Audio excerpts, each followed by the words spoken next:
What's up, guys? I'm Allie, and today I want to talk about how I was never able to be in charge in my family when I was growing up. Okay, when my parents would leave the house, they would put my brother in charge. When that brother would leave the house, he would put the other brother in charge. And then when that brother would leave the house, he would pretty much put the dog in charge. And I never got to be in charge until I went over to my friend Maggie's house. Now, Maggie was the oldest in her family, and she had 6 little brothers. Yes, 6 little brothers. Okay, and so me and Maggie got to boss those brothers around. We got them to clean her room for us. We got them to do plays, and we would tell them exactly what to do. We would have them make food for us, and it was awesome. I loved being in charge. I love to be in charge. I love to be in charge. And honestly, I still love when I get to be in charge now. But if you're anything like me, you'd admit that while you love being in charge of someone or something, you don't always love when someone else is in charge of or has authority over you. Authority. It simply means that someone has the power or right to be in charge of someone or something. When you have authority, it means you have the ability to make decisions or set rules or influence someone else. And when someone has authority over you, it means they have the ability to do all that in a way that directly affects you. So why are we talking about this? The truth is, authority is something we'll have to deal with for our entire lives. And that's why I hope that by challenging how we think about authority now, we'll be able to deal with the people in charge of us both now and later. Maybe to some of us, having to listen to authority might not seem like that big of a deal. We don't mind having a parent or a teacher or a coach in charge from time to time. We like the authority figures in our lives. Our parents or guardians are awesome. We love our teachers, we love our coaches, and our leaders at church, they are literally the best. So, even though we might not always be happy with the things they ask us to do or the rules we have to follow, we trust those people. We respect them. They are easy authority figures to follow. But to others of us, having someone in charge of us in some way for the rest of our lives sounds like the worst news you've heard all day. And why is that? Well, I actually lead a group of middle schoolers, and I asked them what's the hardest part about following authority. And here is what they said. Here we go. It can be annoying when we tell them we have a better way or option and they don't listen to us or hear us out. That can be annoying. You're right. Sometimes they say things I may not want to hear. That's real. People say that all the time. Parents and school teachers can be annoying. They always tell you what to do and when. Sometimes you don't even want to if it's good. That is true. Even when it's good, you don't want to because they're telling you and you don't want to be told. I get it. Because sometimes I don't want to listen. Simple and true. Thanks, orange card. Sometimes the person in charge doesn't know what they're doing. Caught. No, they don't. I don't know what I'm doing. What? Because what they're telling us to do, we've already done, but can't tell them because we'll get in trouble. That is so relatable. That's so real. Yes. Sometimes it's hard because there is something we know that they don't. Sometimes we know stuff, guys. Sometimes I just don't want someone in charge of me. Yeah. That's right. Let me clean up this mess. I totally understand all these reasons for why you struggle with authority. I've been there, and I still have moments when it's hard to follow someone who's in charge. We all have so many reasons why it's hard to deal with authority. But I think one of the main reasons is this. We don't always trust the people in charge. We haven't had the best authority figures in our lives, and that makes the thought of being under authority forever feel really scary. Like when they ask us to do things that we know aren't right, or when we see them do things that we know that aren't right. When they treat us unfairly based on our age, or where we live, or the color of our skin. When they hurt or threaten or abandon or abuse us. When they don't care about how their decisions affect us, or when they don't apologize or correct their actions for being unfair. That's when having someone in charge doesn't feel so great. Maybe you totally get this because you're dealing with that very thing right now. Your relationship with authority is complicated and messy because your authority figures can be, well, complicated and messy. Maybe you have a teacher who doesn't grade everyone fairly. You work hard, but you know you can't improve your grade because the teacher only gives good grades to the people on the football team they coach. Or maybe you have a cousin who watches movies or things on the internet in front of you and you know you're not supposed to see it. They don't seem to care that it makes you uncomfortable or breaks the rules in your house. Maybe you have a coach who's just really mean. They scream at you, call you names, make fun of the way you look, and talk down to everyone on your team. You know you're supposed to listen to them, but you don't think the way they treat you or your teammates is right. Or maybe for you, the issue with authority goes even deeper. Maybe you struggle with police officers because of the way you've seen them treat people in the past. You know you're supposed to listen and follow their rules, but they don't always seem like they're using their authority the right way. Or maybe you have an older sibling who has asked you to keep a secret, some things that they're doing wrong, things like drugs or alcohol or self-harm that you know can be dangerous. Are you supposed to listen to their leading even if you know that it's wrong? Or maybe you've had a leader at church who told you all the ways God wants you to live, but then you found out that they weren't living that way at all. And not only did it confuse you, but it left you feeling really, really hurt. Or maybe you have an adult in your life who is hurting you. They're doing something that you know is wrong, and they're doing it to you. You want to say something or ask them to stop, but they're in charge and told you not to say a word. So then what do you do with that authority? Before we go on, let me say this.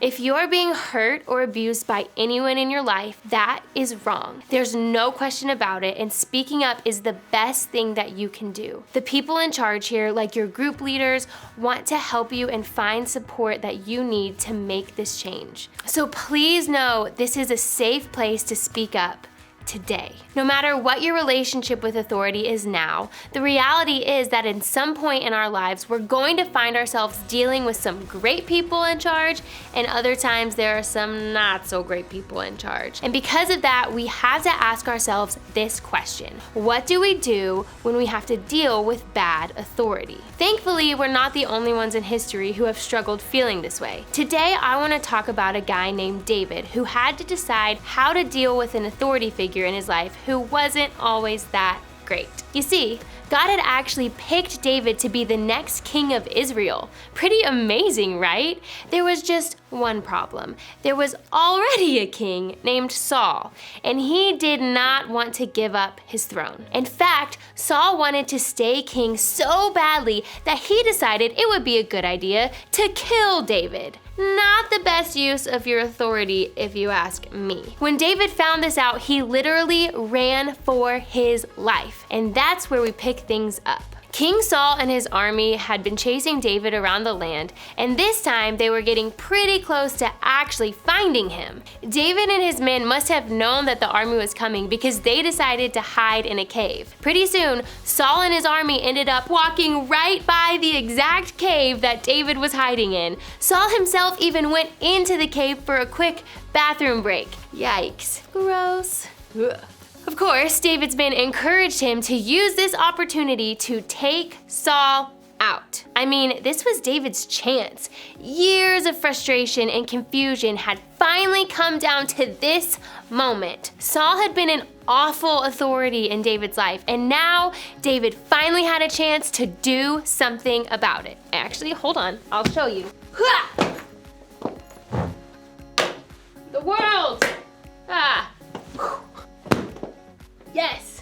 One slash of the sword and David's problems with Saul would be over. But look at what David decided to do instead. David crept forward and cut off a piece of the hem of Saul's robe. What? That's not how this was supposed to go down. This was supposed to be David's chance to finally get even, to right the wrongs being done to him by the king who was in charge. But he let Saul go. I mean, Saul left the cave without even knowing David was in there. Then David did something even crazier. He ran out after Saul and got his attention. He showed him the piece of cloth in his hand, and Saul knew that David had spared his life. And what David said next explained it all. May the Lord judge between us. Perhaps the Lord will punish you for what you are trying to do to me, but I will never harm you. As that old proverb says, from evil people come evil deeds, so that you can be sure I will never harm you. May the Lord therefore judge which of us is right and punish the guilty one. He is my advocate, and he will rescue me from your power. David could have taken down Saul right then and there. And if we're being honest, he probably had good reason to do it. But what David realized is that even though Saul was powerful, David made a powerful decision. David chose to be honorable. I love how in that moment David quoted a saying that he had heard growing up. From evil people come evil deeds. He's basically said, I'm not going to be one of those evil people, King Saul. You may be like that, but that's not me. Saul may have been a killer, but David would not be. Saul may have been disrespectful, but David would not stoop to his level. Saul may have been wrong and evil and deserving of dishonor, but David knew that in honoring Saul, David was ultimately honoring God. And the same thing goes for you and for me. We can't choose what the authority figures in our lives will do. We can't decide when they're going to do the right thing and when they aren't.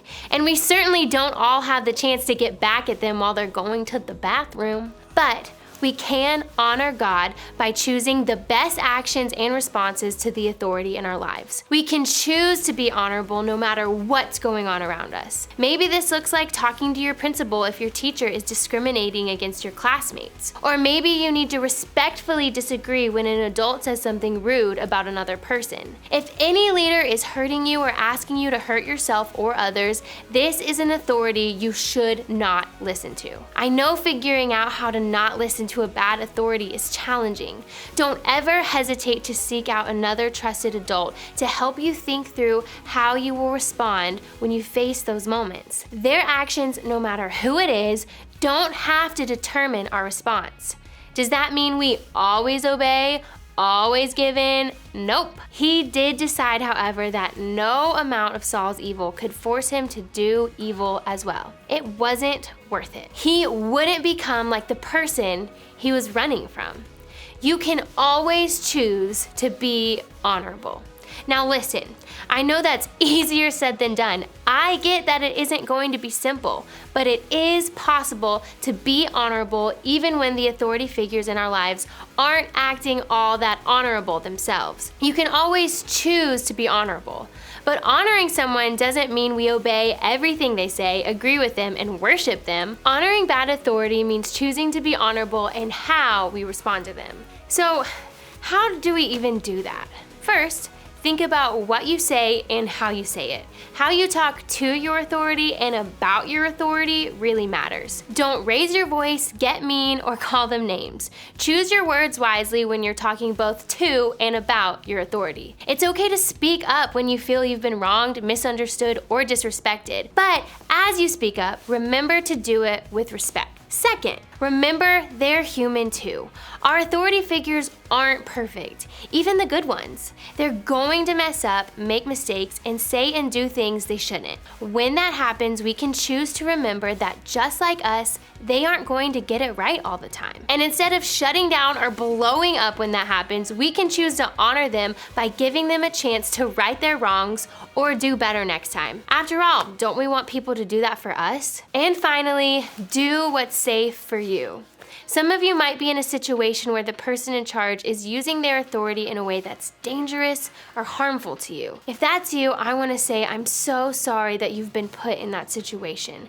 And I want you to know that sometimes being honorable means speaking up when you're not safe. When you're being hurt, abused, or asked to do something that isn't safe, being honorable means getting help. So if you're listening right now and you feel like you need to speak up about something, I want to encourage you to talk to your small group leader or another trusted adult about this today. They want to help you be honorable by doing what is safe for you. Remember, you can always choose to be honorable. And while that might not be the easiest choice to make sometimes, the good news is you have people in your group and your group leader to make sure you don't have to make that choice alone. Your group is a great place to talk about how you can choose to be honorable toward the people in charge that may not be all that easy to honor.